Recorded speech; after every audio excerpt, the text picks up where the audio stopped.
Welcome to Second Take, the show that focuses on the issues behind the news. Southern Africa's aluminium smelters appear to be heading for an ex-growth future. Mining Weekly editor Martin Creamer is in the studio to unpack this issue. Welcome to Second Take, Martin. Thanks, Shannon. BHP Billiton CEO Marius Kloppers has indicated a variety of reasons why the company is de-emphasizing investment in aluminium. Can you tell us more? Yeah, you know, aluminium is produced on our east coast, and I'm talking about Southern Africa's east coast. You know, in KwaZulu-Natal we have the hillside and bayside smelters that are totally owned by BHP Billiton, the biggest mining company in the world, and then they partly own Moselle, which is in Mozambique. And these were interesting developments during a different era in South Africa where there was a lot of energy. And aluminium was regarded as a metal of the future. I mean, it was really a project that flew and was greatly successful and grew. And of course, the BHP Billiton at one stage wanted to grow these more because of the demand for aluminium, the outlook. But all of a sudden, BHP Billiton has got a different view on aluminium. You know, they say that the introduction of new technology and new consumption patterns, and they use the word production can be ubiquitous, meaning that, you know, people possibly in China, I'm sure, you know, are likely to produce this and export it. They are very happy to keep their existing investment in aluminium ticking over and probably even engage in stay in business capital, but they won't be investing large sums of growth capital in aluminium any longer. And we in Southern Africa just happen to be at the wrong end of that stick.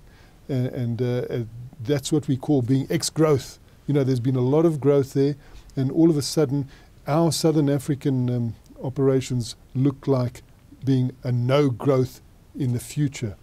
What do you think that means for Southern Africa generally and South Africa in particular? Well, South Africa, you know, during the energy crisis, there were people who said that South Africa's Eskom was giving a sweetheart deal to BHP Billiton in those smelters, and there were some people who stridently called for Eskom to cut off supplies, and then we would have no problem in South Africa. So they are quite energy intensive. You know, people say aluminium is half electricity.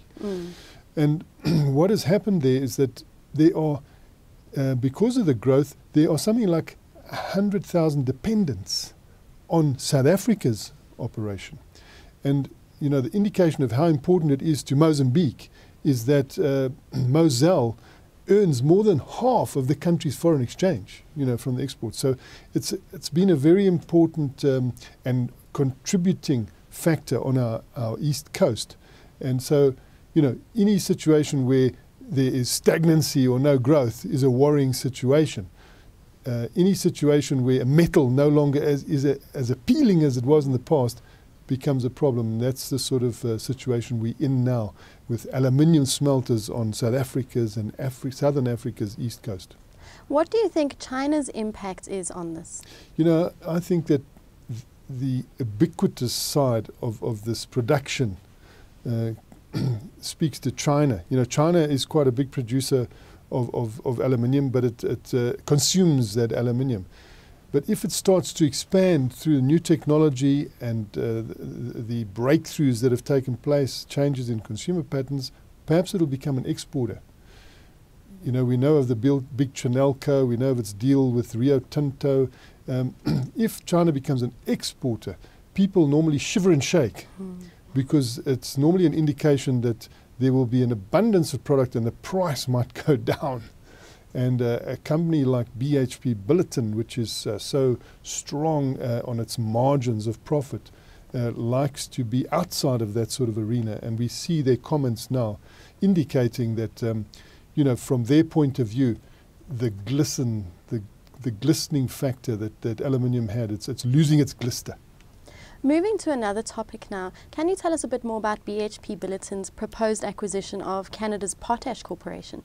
You know, one of the strengths of BHP Billiton is its strategy to be diversified, and this is another example of its diversification, this time into a non-metal product, which is it's unusual for BHP Billiton, but it's linked to, the wealthier world, people eating food, more food, and also going on to meat and being able to spend more on meat, and therefore creating more demand for a commodity like potash, which is an essential component of fertilizer.